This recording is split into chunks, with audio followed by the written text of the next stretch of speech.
একজন ফটোগ্রাফার শহরের বাইরে ঘুরতে গিয়েছিল। তার শখ পুরনো পরিত্যক্ত জায়গায় গিয়ে অদ্ভুত ছবি তোলা। একদিন সে পায় একটা ভাঙাচোরা জনশূন্য বাড়ি, দেয়ালে ছোপ ছোপ দাগ, জানালায় মরিচা ধরা গ্রিল। কিন্তু সে যা খুঁজছিল সেটা সেখানেই ছিল, এক নিখুঁত ভয়।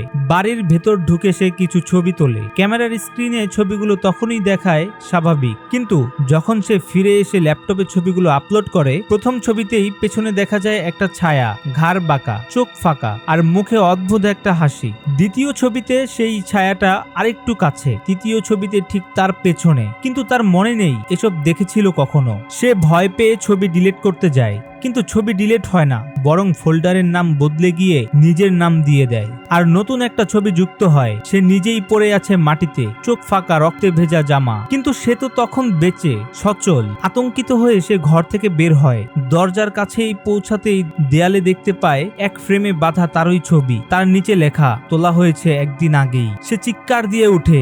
ঘরের বাতি নিভে যায়। এক ঠান্ডা শ্বাস তার কানে এসে বলে, তুই তো এখন শুধু একটা ছবি, বাকিরা তোর মৃত্যুর গল্প শুনবে। পরদিন সকালে লোকজন খুঁজে পায় তার বাড়ি। ফটোগ্রাফার নেই, তবে তার ল্যাপটপে দেখা যায় শুধু একটাই ফোল্ডার, অজানা মৃত্যুর ছবি। তার ভেতরে অসংখ্য মুখ, সব মৃত, অথচ একটাই চেহারা, তাদের সবার পেছনে সেই ছায়া। এরকম ভৌতিক ও রহস্যময় ভিডিও পেতে লাইক, কমেন্ট এন্ড সাবস্ক্রাইব করুন।